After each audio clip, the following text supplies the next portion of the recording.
everyone. Today we've got the third biggest winner on the UK all-time money list. He's gone through a couple transformations of sorts, from being a bit on the shy side to conquering that, and from going almost broke to pretty much winning it all. Guys, please welcome Ben Heath.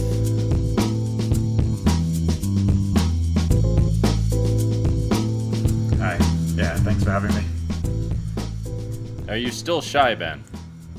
I am still pretty shy. Not as much as I was when I started poker or in school. Okay. Which I think poker helped a lot. So. How did poker help a lot? I've been playing live poker mostly for the last 6-7 years. So I guess it's just a lot of interacting with people that you don't know. And then I think there's just something I didn't have a great time at school, which is maybe where some of the shyness came from. Mm-hmm. And I think doing well in a field just has some benefits of being more comfortable. Yeah. I could see all that being true. I mean, poker does one interesting thing about poker is it kind of makes people mingle with each other, whereas in school, when things are too open-ended, nothing really happens. And this isn't just the case with things socially, but when doing anything, there needs to be some kind of direction. But anyway, let's talk a bit about your poker situation, because it seems like you've now you've won over 12.5 million winnings, and you've been kind of killing tournament poker. I understand you had a mathematics degree and then somehow transitioned to poker. I don't know a whole lot about that, and then went from going almost broke to kind of beating all these high stakes. Why don't you tell us about your journey a little bit? Yeah, so I did maths at uni. Was playing a small amount during university, but didn't really have time for much else. And was just playing low stakes. After university, started playing more quite quickly. Mm-hmm. Decided I would rather try that than go into the kind of usual routes after doing mathematics. And then started playing a lot with Charlie Carroll, who was already playing significantly higher than me when I met him. And then, from there, I think things just went quite quickly. After I met him, ended up moving up quite fast. I mean, it felt quite slow at the time, I think. But I was looking yesterday, and I think it was relatively fast at the start, from going from the micro stakes to, I guess, mid high stakes. I don't know what 25Ks count as. They count as high stakes. Most people are going to say, if you're playing 25Ks, that's high stakes. I mean, they're not super high stakes, but yeah, okay. Yeah, you have to be pretty rich to play 25Ks. So it turns out, especially with the math. I'm aware they're at least I'm aware they're high stakes in that sense, just with everything these days of there being multiple buy-in levels above. But yeah, I think it was a year of between playing my first live tournament and playing the first 25K live. That's fast. That's fast. That's actually really fast. And then, another maybe 2 years before playing the 1500s. So did Charlie help you a lot? What made you? How did you move up so fast? I didn't go up this fast myself, and it was fast for me. I mean, compared to this alternative mathematics career, you could say you skyrocketed to wealth. In fact, it'd be pretty hard to do anything of equivalence in mathematics, for example. For me, I think the alternate was going into finance, more than doing anything academic. Oh, okay.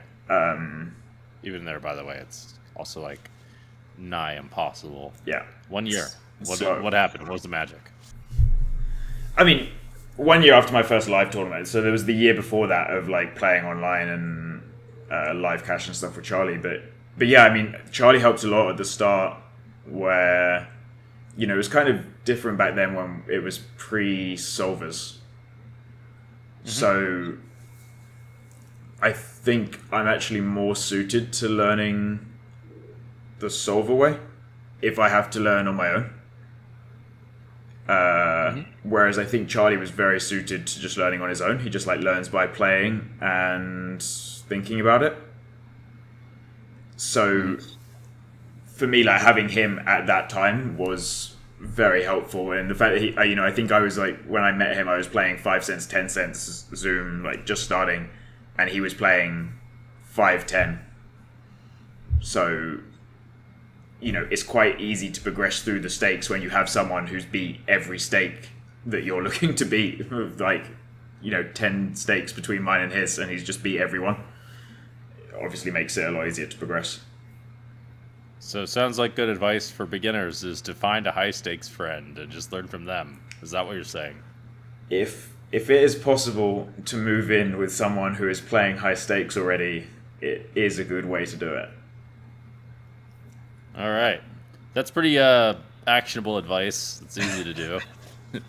So, apparently you almost went broke. Like, what kind of numbers are we talking about with almost going broke? What does that mean? Because that can mean a few different things. Did you have like a 1 million roll and it went to like what, like 100K or like something? No, like that? like I only went broke I went broke when at times where I had recently been broke, and it was like smaller amounts. I think once I got over 100K, I never went broke. Like I had 100K and lost more than half of it once or twice, but I lost like 20 or 30K twice.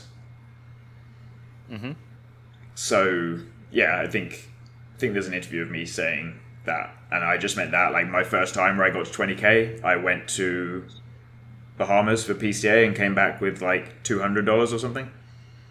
Oh, okay, yeah, that's. And then just went back to. I mean, that's kind of intense. What did that teach you anything? Like, was it useful or was it all just pain? What are we talking about here? Transformation. I mean, at the time, it didn't feel too bad in the sense that Charlie was like, I was traveling with Charlie at the time, and we were still living together and playing together a lot, and he was just very aggressive with his bankroll management, and I was going the same route, and I think we both kind of had the view of we were beating online and live cash so you could make it back. So it was just like, okay, let's go and gamble with this money.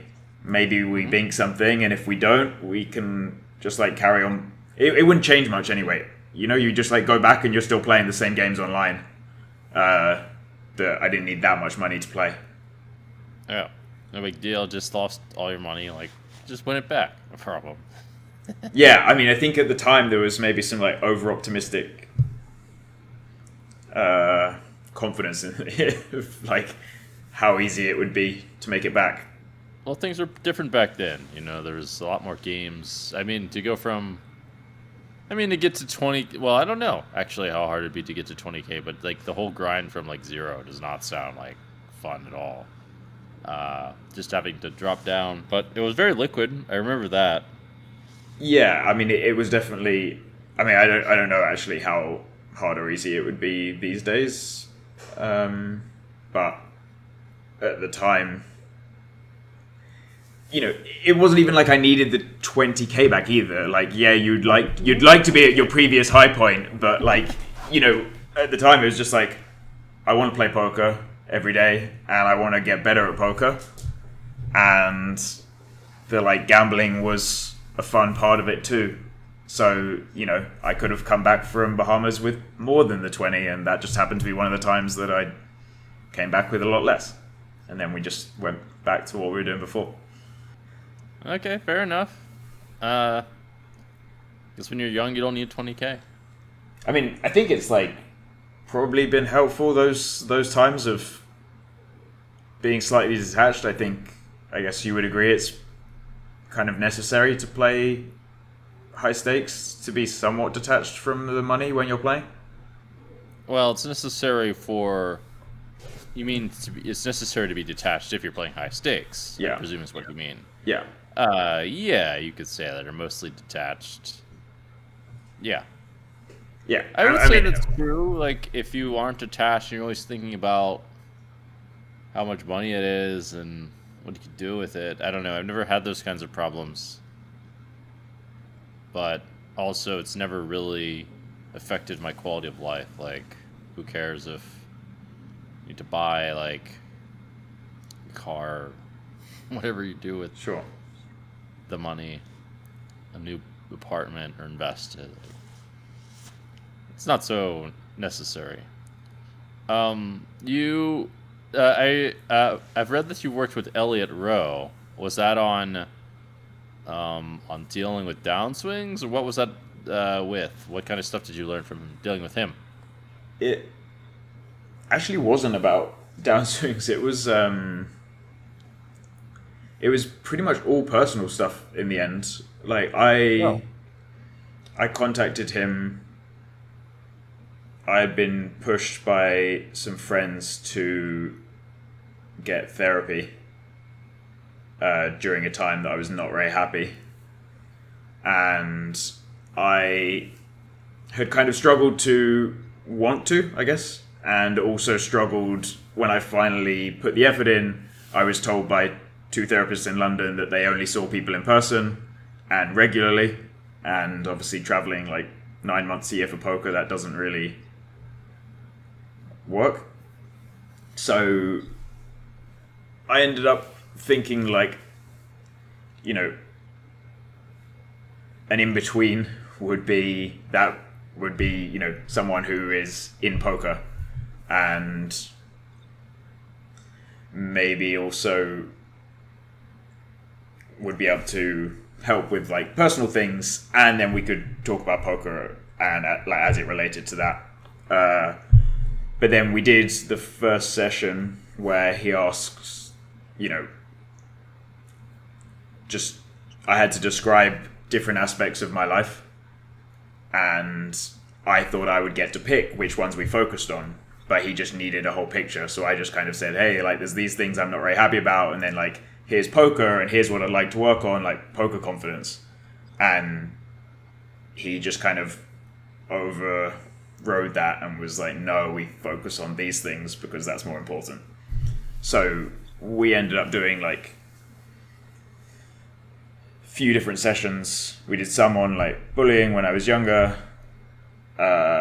We did a couple of sessions on drinking. I had some not so great habits with drinking at the time. So all stuff that ended up helping a lot in poker, but was like very little of it at the beginning was directly related to poker. Since then, we've had some more. We've had some more poker sessions since then, but when I first approached him, it was kind of 6 or 7 sessions in a row that were just all personal life, which I didn't expect. Do you want to talk about those personal things? I mean, one of them. So the two I said was bullying from school and drinking. Yeah. And then the third one was a breakup from around the time I started poker that I was not dealing very well with. Mm-hmm. And had been a long time. It was like 3 or 4 years later. So, and was still having a pretty hard time about it. So, I would have been the first to admit as well that something was, off or needed looking into. I think we did kind of 3 sessions on the breakup, 2 on the bullying, and 2 on the drinking. And they were very helpful actually, like way more helpful than I would have expected. Oh, really? I will say I had a session with him about a breakup of sorts, and it was very helpful. I was like surprised at how effective it was. And yeah, I mean, it seems like there was something to this hypnosis stuff. It reminded me a lot of what's the word? It's a certain kind of meditation, like guided meditation. Yeah. Somehow, I guess that's what you worked on, or is that what you did? Yeah. And you found it that it actually broke some bad habits of like drinking and dealing with emotional problems from bullying in the past. Is that what happened, or am I? Yeah. I mean, the some of it I think was just kind of closure. So putting things in the past, like I don't think even things where I didn't have bad habits from them, it would just affect me in terms of regularly having sad days or something, and me not being quite sure where those feelings were coming from, and just putting that behind me and it not being a part of my life or something that I really think about anymore. Oh, okay. I don't know what your experience was with. You said you just had one session with him. Is that? Well, he's very expensive. I'm working with someone that I had this idea that well, the whole idea of a performance coach, I had him on my podcast, and it hit me like, wait, why?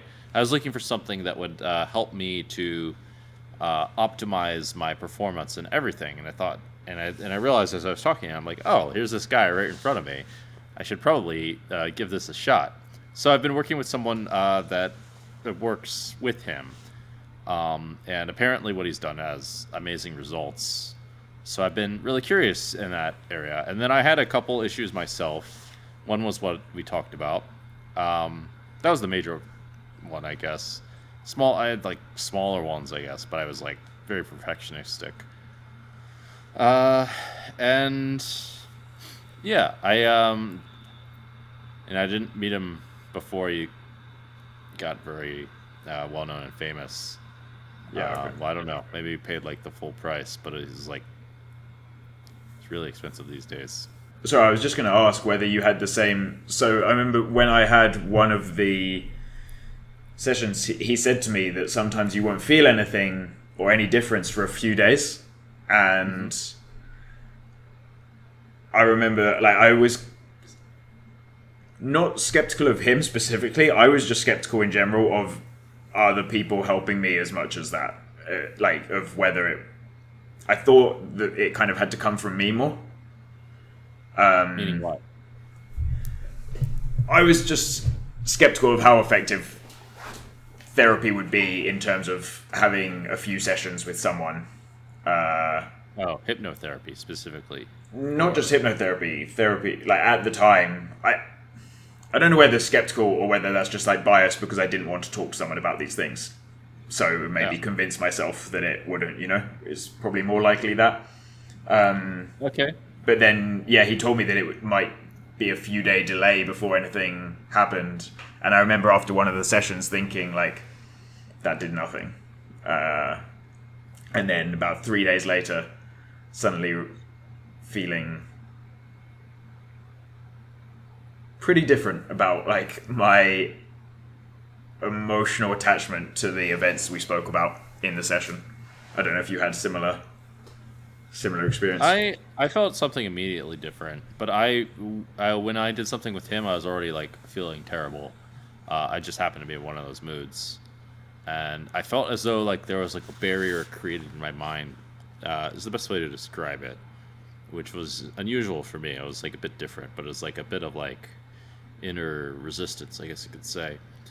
One thing I know about therapy is that it's a bit of a tricky subject, but if whoever's going to do, not just you, but anyone who's going to do therapy, you have to find a good therapist because a lot of them will like not really do anything.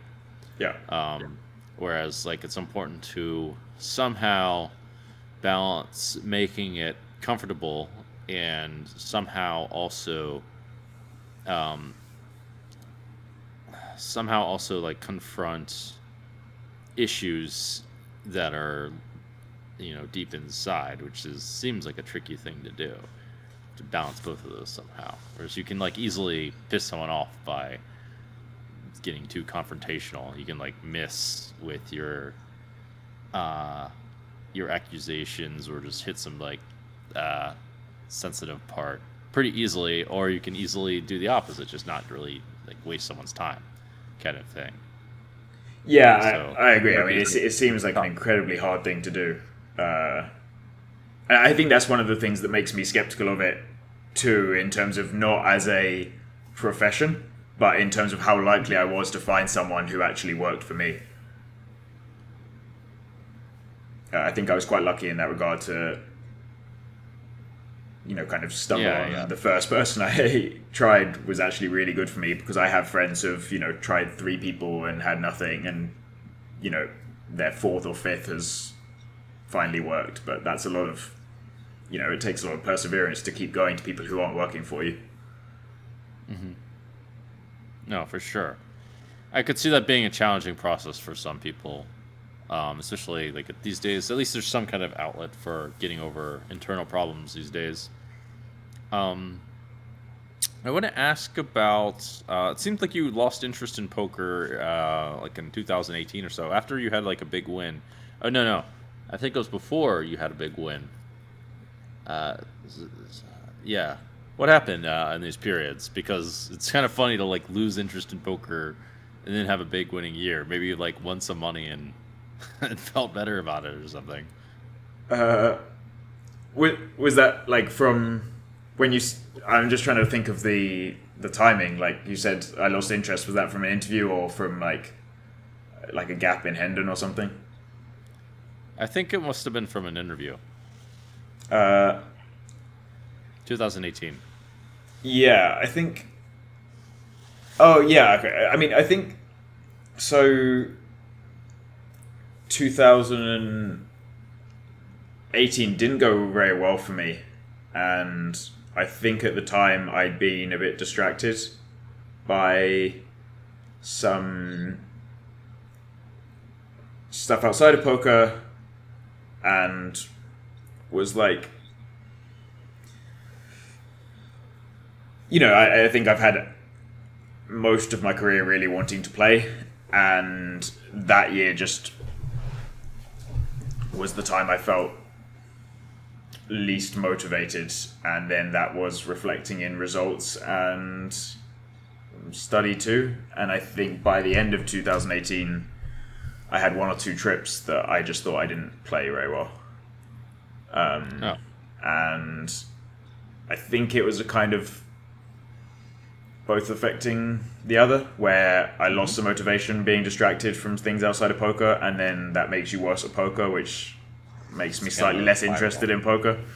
And then, but yeah, I ended up just deciding that I didn't want to keep going that way, and I took like 3 months off live poker to just stay home and study. And then things went. So then I think that was when I had the then winning year, was because that was early 2019. I think like from February to April or something, I just didn't play. And then I started again in Monte Carlo maybe for EBT to do like the summer stretch of Monte Carlo, Canada, and then World Series. And yeah, things went pretty well after that. So you I feel like there's got to be like a Monte Carlo dream, because it's such a notorious place for gambling. It's the funny thing, although I don't really hear that many stories about it. You always hear about like Vegas stories or people going to Vegas to try to get rich, but not Monte Carlo. I don't really understand it, even though it's got like this like super old casino. Maybe no one ever really went big in Monte Carlo. I don't know. I mean, I feel like it's so expensive that maybe it's the place you go to gamble once you're already rich. It doesn't have the Vegas appeal of like go with $100 and try to spin it up over like a crazy weekend. It's just like you can't go with $100. You can't afford it. If you go with $100, you can't even afford a drink. So, yeah, that makes a lot of sense. Well, it looks like you did. You had a downward spiral, and then you studied, and then started winning and winning. Is that an accurate recollection of events? Yeah, basically. I think it was the time as well when I'd been kind of, starting to use solvers before then, but like nowhere near to the extent that most people are now. And there were more and more of the people in the high stakes games using them a lot or exclusively for study. And I think that was the period as well where I realized that, or not realized as if it's right, but like my opinion changed to that was the way to go. And those 3 months was a lot of catching up on that. I had sort of a similar thing happen, except it was in 2015 when I had quite a lot of losses. I mean, I had no choice really, to be honest. But I finally hit the solvers in 2015 while I was on quite a big downswing, and everything from there changed. That was right after that I hit quite a big upswing, but I think there was like some magic or whatever going on. Like I think there was quite some luck as well. That's how these things tend to go. I know. Well, Charlie doesn't like the solvers so much, or he doesn't appear to. I don't know what he's doing. He doesn't like to use them specifically, I guess is what it is.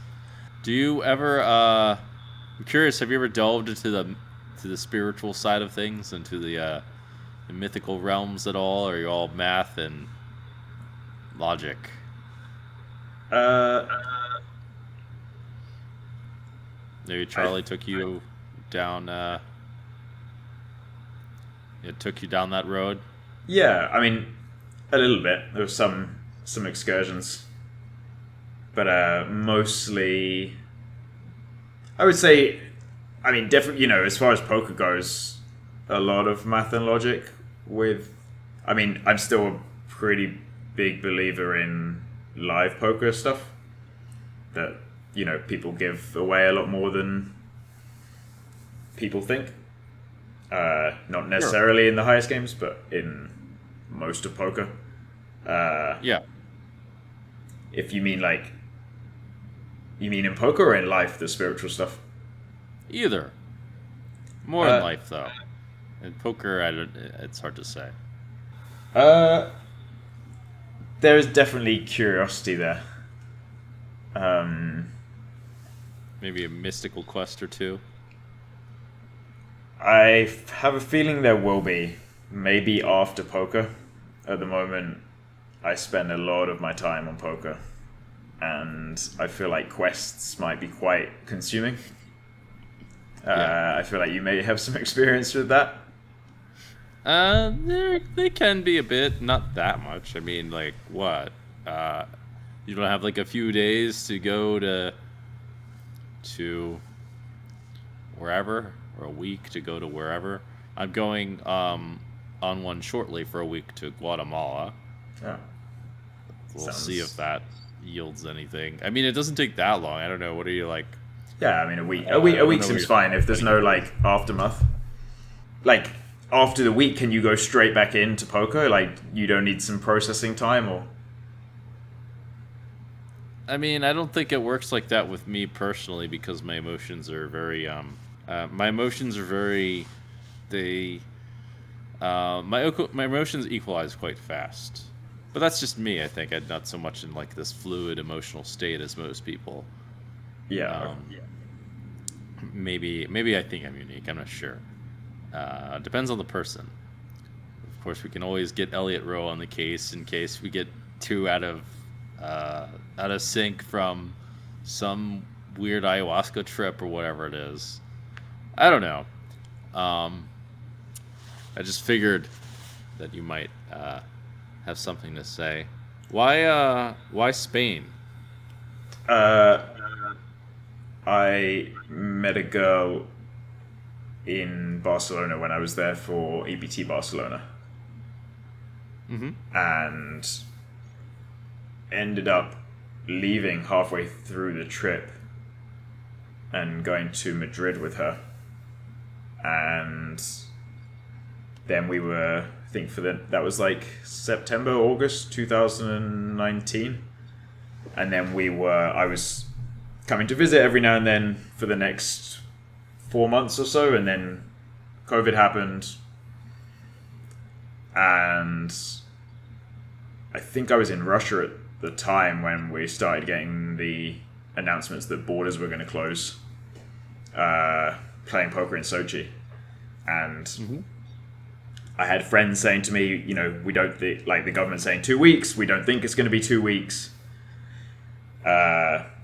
Pick pretty well where you want to lock down because it could be much longer. And they said they're going to close the border to Spain in 2 days. So we were, I ended up locking down in Spain because it was kind of open-ended, and we were like, either we lock down separately and we don't know how long that will be, or we lock down in Spain, and that's kind of intense for 4 or 5 months of dating. But we chose that route, and we ended up getting married 4 or 5 months ago. Well, it's not so crazy after 4 or 5 months. Yeah, why not? Going to Spain doesn't sound so bad given the COVID situation, I would think. Spain is quite romantic and pretty place to be, especially in like the spring or whatever it was during COVID. I mean, I wasn't allowed out of the house for 8 weeks. Oh. So, they were quite strict. Like, there was no exception for exercise or anything. Like, a lot of countries had an hour a day for That's so weird. walking. I just didn't leave the house for 8 weeks. Like, we were allowed to go shopping, but I didn't speak Spanish. So Lizzie went to do the shopping most of the time, and I just stayed in the flat. And, showed out. Okay. I mean, still, I would think it wouldn't be that bad, but what do I know? I mean, it was fine. It was like UK. Huh? Yeah, it was fine. Like, we spent the time together. I think we had a much better time than if I'd locked down somewhere on my own. You did it in London? Yeah, in London we were allowed to like go outside and go to parks and all of that, and it didn't rain that much for some reason, so I discovered all the parks. Spain has some pretty nice parks, by the way. I've been to a couple of them in Madrid. I hope you discover them. Where did you go? Do you remember the parks? Retiro? There was one with like this glass building. Yeah, Retiro. Huh? It's called Retiro. Oh. Well, there's also one on the hilltop. You must have gone to that one. If you haven't gone to that one, that's a romantic spot to take your Campo. girlfriend. Yeah, I don't know their names, but I just remember like it being obvious of a spot. Like, so obvious that I went there and there's like many couples and all that going on. So you've had the romantic trips, but not the mystical trips. Yeah, at the moment, Spain is a bit easier to do the romantic ones. I guess that's true. You could go on the Trail of the Saints up north. It's a trail across the entire country that apparently the saints of, like, I don't know, like the past took for a really long time. Maybe there's something mystical up there. St. James Way. Is that what it's called? Yeah. Okay. Well, I mean, they just call it the Way in Spain. The Way. El Camino. Oh. It's like a network of paths. You can start from different points. I think there's points that start. I mean, it's not exclusive to Spain. You can do different routes, and you can like go on and join and do 100 kilometers. Or one of my friends, I think, did like 1,000 kilometers over 30 days or something. But it's not just Spain. It ends in Spain, in Santiago de Compostela, or a little past there. But you go to that cathedral. But I think there's one of the walks starts in France and ends there. You can go from different parts of Europe. These like old pilgrimage routes. That is definitely on the list, and I think would be somewhat spiritual. I mean, I've heard only amazing things from people who have done it. Quite a lot of people like to do it alone as well. I mean, you can do it as a group, and I think that's probably more common. But quite a few of my friends here have done long stretches of it alone, which is meant to be quite an experience. Getting me to want to do it, actually, that we're talking about it. I may do it eventually. I don't know when. I mean, I almost did it a couple times. I think you can just do tester ones, because it's. I don't know how long the longest is, but my friend that did 1,000 kilometers of it didn't do the whole thing. So you can kind of tailor it. Test? You can. Well, I mean, like the test would be the two. Like you can just go and do 2 or 3 days where you just do a 50 or 100 kilometers, and you start pretty near to Santiago and end there. But you could do a little like teaser one. See if you like it. Kilometers, 100 kilometers. Yeah, I don't know how you are with walking. I'm kidding. I might actually. I could see myself doing it in the future. We'll see what what dates. I have to like figure out how to organize all this stuff these days. But hopefully some mystical stuff is alongside that trail, I guess. So what other plans do you have besides poker? Is it just poker in the future, or what's going on? Are you gonna use your math degree? Gonna settle to stay in Spain forever? Yeah, there's a lot of questions around that, I guess. I mean, Spain's... I really like Spain. It's tough on poker. They're not very poker friendly. And they haven't been incredibly immigration friendly. I think the marriage helps that now, and the plan is to stay here longer term. At the moment, I'm here like 5 months a year. I think after poker, I will probably be here for longer. When I stop traveling. And then, I'll have to see, to be honest. I guess things are a bit easier these days with remote work. Like, I'm not sure what my work options would be in Spain, given the language. My Spanish is getting a lot better now, but I still feel like, at the moment at least, it would definitely be restrictive in which jobs I could have. But, I was... You said, why do I have to? You're gonna get a job, you're saying? To some extent, yeah. I mean, ideally, I would like to do something in charity with... Like, at the moment, I do some stuff with an animal charity, but it's very limited, and most of my time is spent in poker, and my contribution is kind of limited to giving money at the moment. Which, to be fair, is like kind of what they want, because if you can give money, it's better than you going and working there. They can maybe employ more people. But in the future, I would like to be more involved, whether that's having a more active role at a already set up charity like that, or founding something myself. I don't know whether there will be something in between poker and that.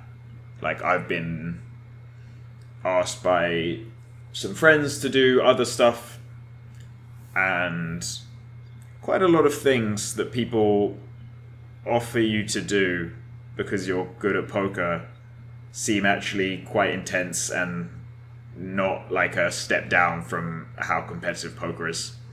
Like, I've been offered like trading at a small firm, and the hours and amount of work that was taken was more than poker. And I'm not sure I would...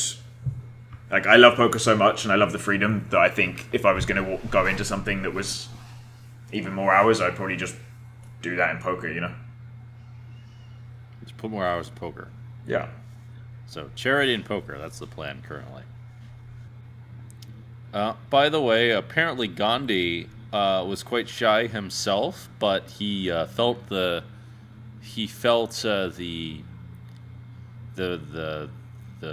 how do you say, the force of injustice, and he decided that apparently this really resonated with him, and this is what made him grow up and be like someone who's a strong advocate and not so shy and quite confident in the face of injustice.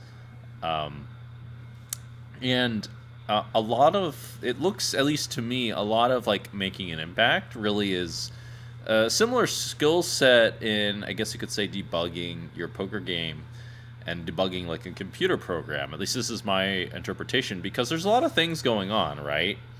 And you have to figure out what's going wrong in the entire system. And there's like various social things going wrong in the system, and you have to figure out which ones need to be fixed at this kind of systematic level. Yeah. And like somehow filter out between the noise and the things that matter, and like be quite strategic where you fix things. So it may be relevant to making a positive impact may be quite relevant to poker and all of that. I mean, it certainly requires, to make a deep and lasting one, it requires more than simply, that good intention and want to do good is quite important, but it requires more than that. It requires like critical thinking. Yeah, I mean, I think there's, yeah, I mean, I think it's like you said, of when you're looking at your own poker game, of having to be able to view like the big picture and where the problems are starting from. I think it's easy to like want to treat symptoms as if they're problems. Like you see something going wrong and you like look into that, whereas it might be coming from like 4 or 5 steps before that. Yeah. And I think that, like you said, takes a lot of work to get right. It can, just the right kind of work, right? I mean, I don't know enough about. I mean, they, like Sadhguru's got his inner engineering thing. I think stuff like that's like quite good, or like fixing, the planetary environment by fixing the soil might be another thing that's quite good. I've enjoyed his books, or enjoyed his book on karma. He has some ideas that are kind of remind me about how poker works, or about how like equity works in poker. And how like karma just reminds me basically of how ranges in poker work and the equity from them. It reminds me of a very similar principle. It's just the kind of thinking that most people aren't used to that really helps. It just requires like some degree. I think it requires a lot of like analytical thinking and like putting that into action, and not being too focused on symptoms that, like you said, are things on the outside that they matter, but they're not fixing them. Isn't going to solve the real problem. Yeah, I mean, you also then need an ability to explain that well to other people, right? Because you understanding a problem very well doesn't in itself change anything.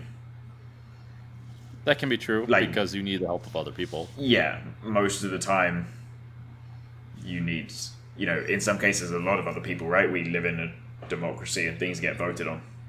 Like, you need to... Would you like to join the force? Maybe that's the thing after poker.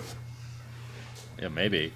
Did you know that their rational effective giving at least was located in London for a while? I don't know what they're doing these days. If you were going to fix one problem, which one would it be? Which one are you most passionate about? I mean, the animal welfare stuff for me is like the thing that I focus most on.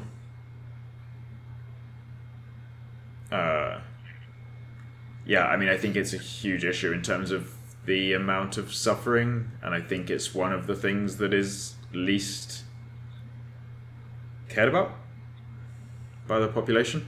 I think it's like a very low amount of time and money that is put into charitable work is done for animals, and a lot of that is like, cats and dog shelters of like these few animals that we have an emotional attachment to because we've domesticated them.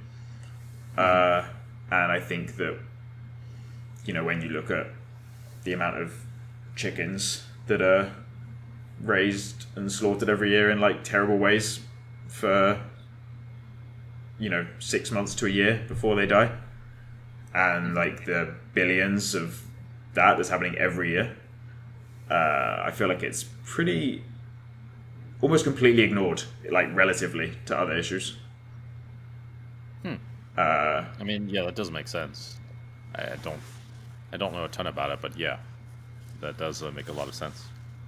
So, yeah, I mean, at the moment, that's. And to be fair, the thing you said about Gandhi being shy, but like not being for that, I relate to that in some way. Of I was always very shy, and when it comes to that, I am not, completely different. I'm still me, but less so. Like I'm more willing to be confrontational when it comes to that. And have much more of a feeling that it's a much bigger or more important thing than like me feeling slightly uncomfortable. No, I agree too. Actually, I've been a bit the same way. I had to. Yeah, I would say I'm a bit the same way. Or at least I would be unmotivated a lot to not have some kind of purpose for fixing these kinds of issues. Maybe that makes sense. uh, what do you mean? How's that? I don't think Huh? so. Well, maybe I'm just misunderstanding, but you mean you'd be unmotivated for like just in general? I would say, well, I remember, for example, well, it just seems to me, I mean, it just comes back to this idea of like needing a purpose to do something. At least that's really relevant for myself. Yeah, okay. Whereas, I mean, this would be one of the reasons why I might be awkward at times, is I would just be like, not know what to talk about. Like, this is a reason why people can be awkward. But if there is like a common purpose or a reason to be, or like a strong feeling of like why we're doing something, then it makes more sense to not be awkward, especially when like something wrong is happening and it shouldn't happen. Yeah. Yeah. That's the best example I can think of. Apparently, for another example would be like I learned karate when I was a little kid, and I was pretty bad at it. And my parents asked me, I think my dad asked me, or someone asked me, "Don't you want to punch something?" And I just was like, "No, not really." But if there's a someone to punch with a verbal assault of sorts, assault's a bit of a strong word. Then there's more of a reason. Yeah, I understand. That's my metaphor for you. So, do you have one thing then? Like you asked me if I have one thing I would change or work on. I think the education system needs to be changed for a lot of different reasons. That's where I decided to put my focus on. I think that I even think that a lot of charity is a bit misdirected. I think definitely, actually, if you think about it, some charitable causes for animals are actually better than for people, depending on what they are. For example, I mean, it depends on what they are. An extreme example would be like raising a fund to give money away to people with various issues, because then you'd be fueling the people with those issues if they have like a drug addiction or something like that, and it would actually be worse for them than not doing anything, even though the intention's good. Whereas helping the animals is better for the environment on the whole. Like the animals don't exactly do anything wrong, right? They're animals. The only things that can do anything wrong are people. And part of solving that is in the educational system, is educating people. Okay, well, we need to use money appropriately and wisely, and use it in the right direction. So there's that, and then there's a lot of the things that people are doing. I just think basically that people's perspective on education is wrong, and that it's not effective, and it wastes a ton of time, and yeah, it's also a complicated problem. That's one of the biggest ones. I think there's also a lot of like people. Another issue is I think men and women are kind of going to war with each other in the USA, And in the UK, especially, and a couple other places, that's a really complicated problem as well, and it's going to cause like tons and tons of problems if not fixed. So it's Yeah. those two things. You have any idea how to approach the education one? Um, Because it's yes, like actually. I assume it's you have like an issue mainly with the curriculum, right? Yeah, there's that. There's a few different problems. One is, yes, the whole idea of a structured curriculum I don't think is good. I think the whole process should be a bit looser and a bit more oriented around. I mean, maybe like people need to use like various basics, but it should be more oriented around like what exactly kids want to do, and it should be more like. I mean, like college is a better way of doing things, except that college itself is too expensive and impractical. Like if like that kind of format was used, but more open ended, and I mean, I'm not quite educated enough to say, but it seems like a more open ended and um, viable one at a younger age would make a lot of sense instead of like teaching kids a bunch of useless shit. Yeah. That's a lot of the country's own propaganda. So there's that. I mean, I think sports, etc., should be. I mean, they are pushed quite a decent amount. It's just doesn't look like the education around that is really developed that much. I don't know. That's one of the things. I mean, a lot of data in third world countries is necessary as well. Possibly the administering of certain kinds of personality tests to like kind of guide kids towards like what they want to do. Education towards the right kind of values is very important as well. Some of this happens naturally. Well, a lot of it happens naturally through many of the popular movies and like media. This is actually one way in games. There's a lot of like morals, etc., that make it through a lot of these different things. Um, and I think these are actually some of the most effective ways to teach. Yeah, that makes sense. Yeah, so that's why the podcast is also supposed to be along these lines as well. Education through media and entertainment. Maybe dressing up as characters might help as well. Putting on shows and telling stories.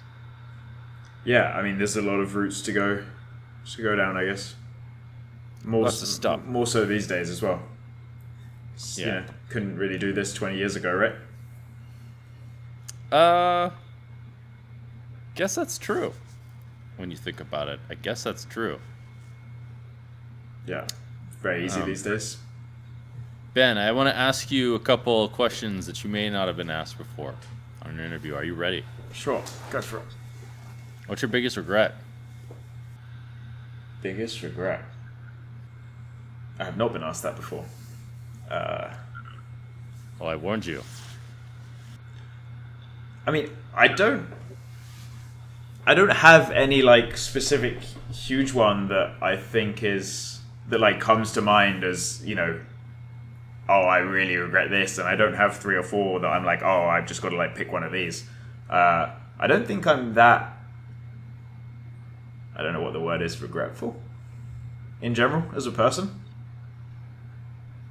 like I regret stuff in the short term quite a lot. Like I'm quite perfectionist with poker, and I can if I make decisions in poker that I think were bad, it will annoy me for a longer time, like multiple weeks, just thinking about a specific hand. But those count as in terms of like big life regrets, I don't have any like I'm quite of the belief that like you can't separate things, and I'm happy with where my life is at the moment, and that makes it very hard for me to regret any of the past decisions because I don't know what that would have changed. Like, I mean, I played a terrible hand of poker and a pretty bad day of poker in Barcelona, and I don't really go out or drink on the trips. And that day I was like, nope, I'm not playing tomorrow, and I'm going to go out and drink and forget about poker. And then that was the night that I met my wife in a bar in Barcelona. Nice. And, you know, I'm sure at the time, if I hadn't met her, I would have been tilted about that day for a good month after. But, you know, it's hard to be... Yeah, I'm happy with where I am now. So it makes it tough to regret much at all, you know? I don't know where you stand on that. That makes sense. That makes sense. It's hard to know those two are related, but yeah. I mean, if you change one, the other changes for sure. So, sure. Okay. No regrets. Other than maybe some poker hand mistakes.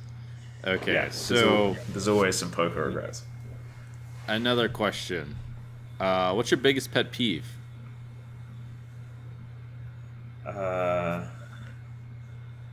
Boy, these are tough questions.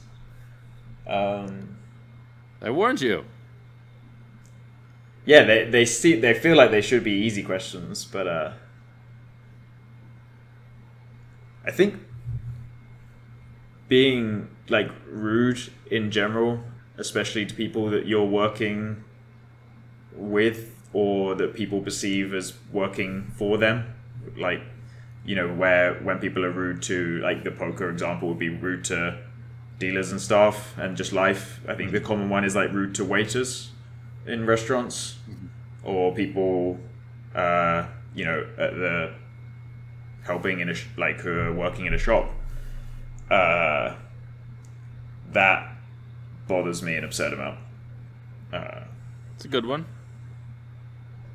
We can fight for that in the political campaign. No more rudeness. Yeah, that's I think a big one. It's a big education one, right? Yeah, it is actually. You're right. Well, we can start with poker education. Don't be rude to dealers, and rude in general. Get angry, which I've broken, but I changed for the most part. No, I don't believe in rudeness.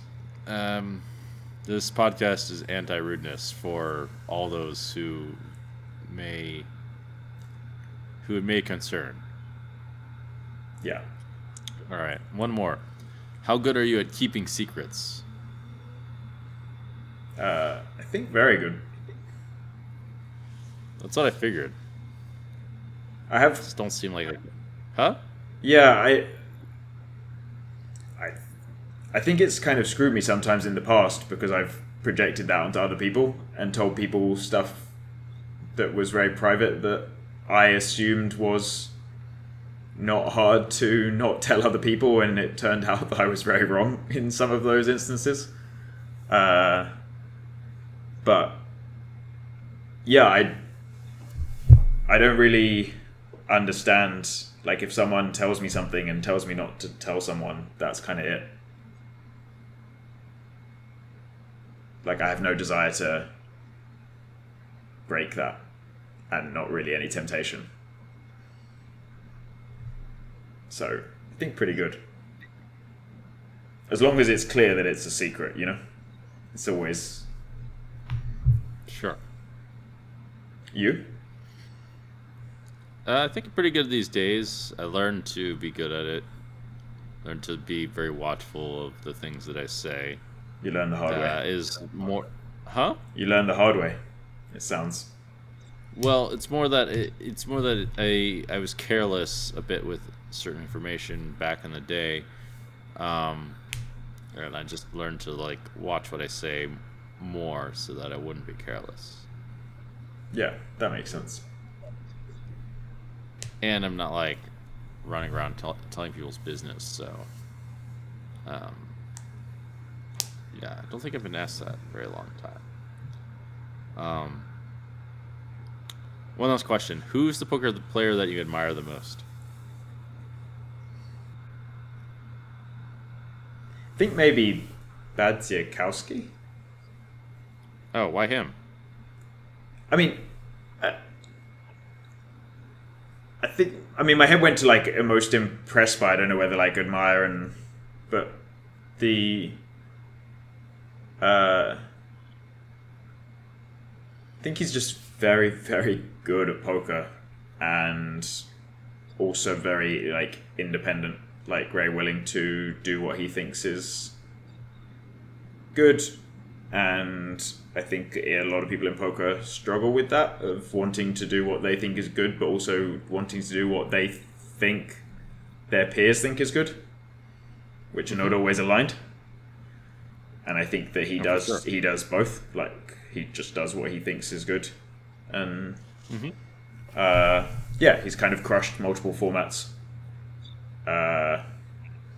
He's like very friendly and not very ego-y. So yeah, I mean, I just like most of the things of how he approaches poker, I think. Yeah, it all makes sense. Yeah, all seem like true things. Do you have someone? Not sure. I'd like to emulate... I'd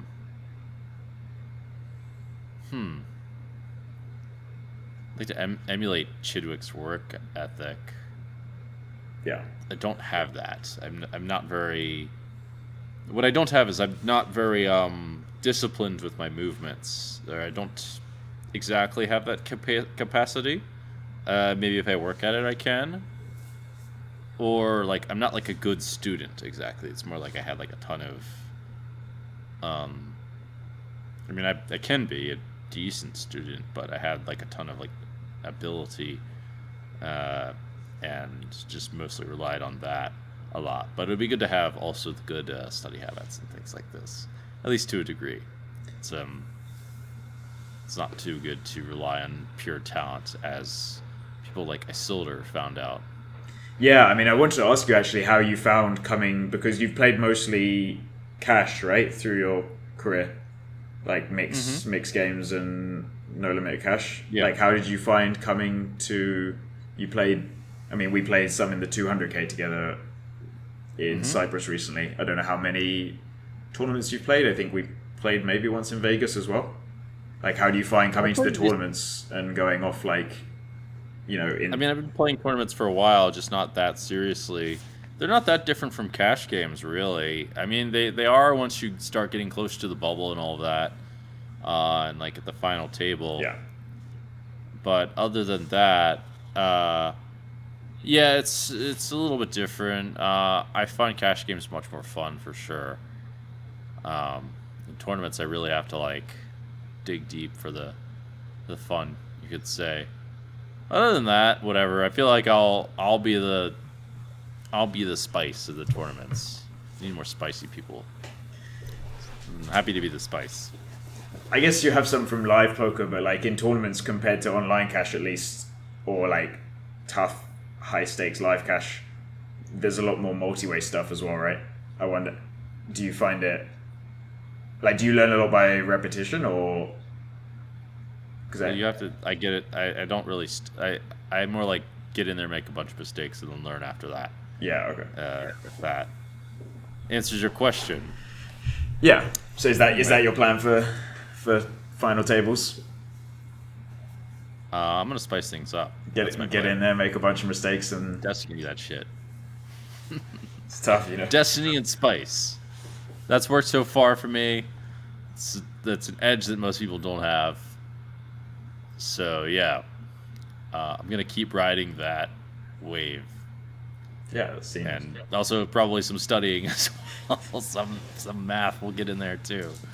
If I'm really honest, whatever. A little bit of it'll be a mixed bag. It won't be just all the boring math stuff.